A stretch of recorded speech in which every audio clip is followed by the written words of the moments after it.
were two professors, Alan Poulin and Dave DeTurk. They had been down to Washington, you know, at the when they had the gatherings down there, and they said, "Wouldn't it be great if we could get a symposium up here, get Martin Luther King come up here?" They had no idea that he'd ever come, but they said, "Well, it's worth a try." So they called. They got a number, called, thinking they would find a secretary or somebody, an intermediary before Martin Luther King. He picked up the phone, and they chatted, told him what their mission was. He said, "You know, I've never been to Maine. I think I'll come up." They put the phone down, they looked at each other and said, "What do we do now?" And then they went to work with the other faculty members. I think all of us were quite amazed that he would. We didn't expect, you know, we didn't know how many people would be there. But the two young professors really worked at it. They got assistance with many others. The newspapers from New York and from Boston and all those areas were here. And it was quite an event for a tiny college. I think at that time we might have grown to, we were over the 300 because we had a very good freshman year.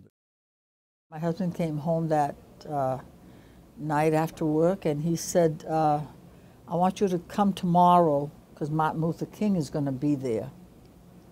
And I had never met Martin Luther King, never knew who he was, never heard of him.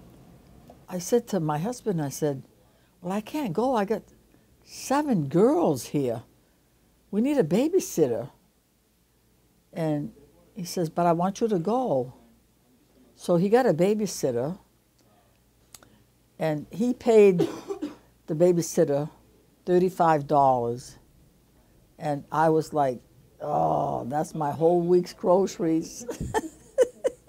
It was a lot of money in those days, a lot of money. Mm-hmm. It was a real special day, and the campus was loaded with people, traffic and security and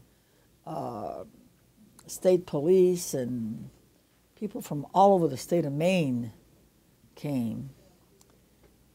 And the gym was just jam-packed with people.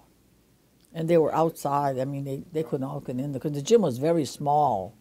Oh, he had a loud voice, and he didn't really need a microphone. He was very, very powerful.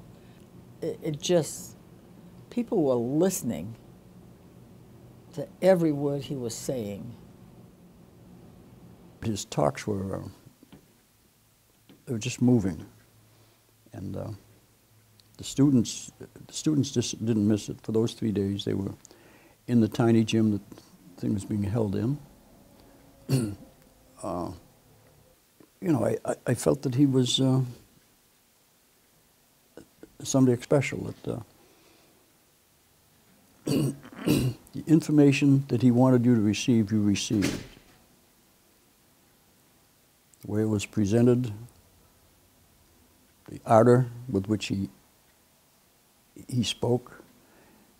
It wasn't ranting, it was the "I believe." It's just, it got you believing if you weren't.